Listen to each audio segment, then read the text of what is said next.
Mira, it's an absolute pleasure to meet you. Thank you very much for taking the time to talk to us at JOE.ie. It's wonderful to do anything with Ireland.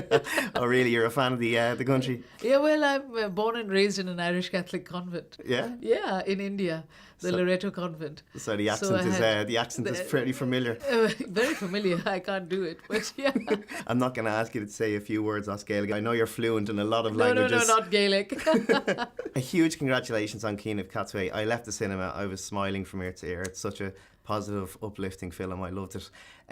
You must be delighted with how it's been reviewed so far. Oh, I'm really grateful and ecstatic that people are ecstatic made by the Queen of Katwe, and also to, bring my street to your street and have you recognize yourself in it and really relate to it. I mean, that's what I'm seeing in audiences from New York to Uganda to, South Africa to London. I mean, people are really getting something from the Queen of Katwe. It's such a universal theme. I think that's probably why it just travels so well. Was that what instantly drew you to the script, in that it could be set in Katwe, it could be set in London, New York? It's such a universal thing that there's greatness in everybody. It just needs an environment to be nurtured and brought out. Well, I've lived in Uganda now 27 years, and it is my home, and it was a great and a beautiful challenge and opportunity to distill the quality of life that I see around me, the everyday dignity, the joy, despite the struggle, the possibility of Fiona to dream, that genius really is everywhere. It takes a teacher, it takes a mother, it takes a village, it takes a community to realize that dream. And it was wonderful to be able to make this film with all its truth, and its vibrancy and its music and its style even. And its slang and irreverence, all of it. When you are familiar with the place, you can go into it from the back door, and you can be, equally irreverent and affectionate, And that's what I tried, and Disney really embraced it and trusted it.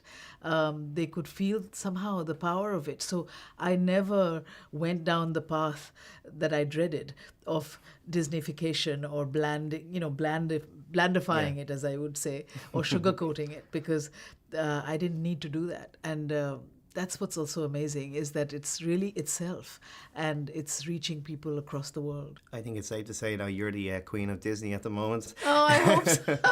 Whoever says you should never work with kids clearly weren't talking about this film, because it's such an amazing ensemble performance. How was the process of finding them and also coaxing that performance from a lot of people who it's their first time from the screen? Is that something you found exciting? Or Oh, yes. Yeah. I, right from my first film, Salam Bombay, to every film almost, I use a lot of non-actors, opposite legendary actors. It's kind of become what I do.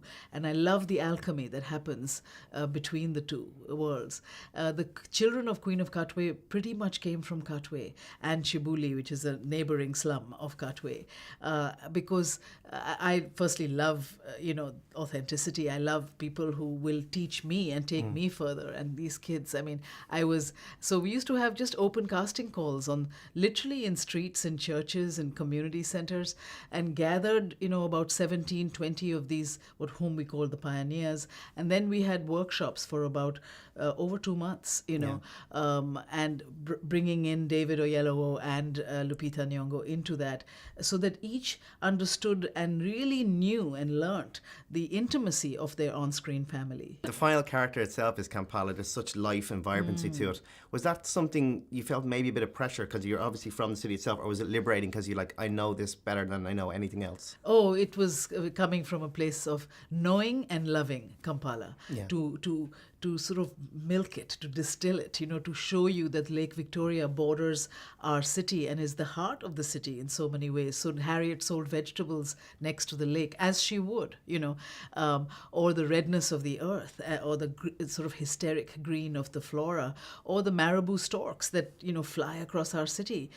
These are things I've grown up with and I see, and I want to show you, or the fact that it's the, capital of used clothing in the whole whole world, Uganda. So people all shop in Owino, which is where you can put a sort of Poochie dress next to an African wrap, and you have a style that is truly Ugandan but hardly seen. And so the film becomes a reflection of how we truly live, in our vibrancy, in our color, in our joy, in fact. So it was a great chance, to tell it like it is. Well, Mira, again, a huge congratulations. I thoroughly enjoyed it, and I'm sure your Irish teachers in the comment will be very proud of you after seeing the film if they do to see it. I think they'll forgive me for being divorced once. Well, thank you very much, Thank you Mira. very Best of luck with it, okay? Thank you.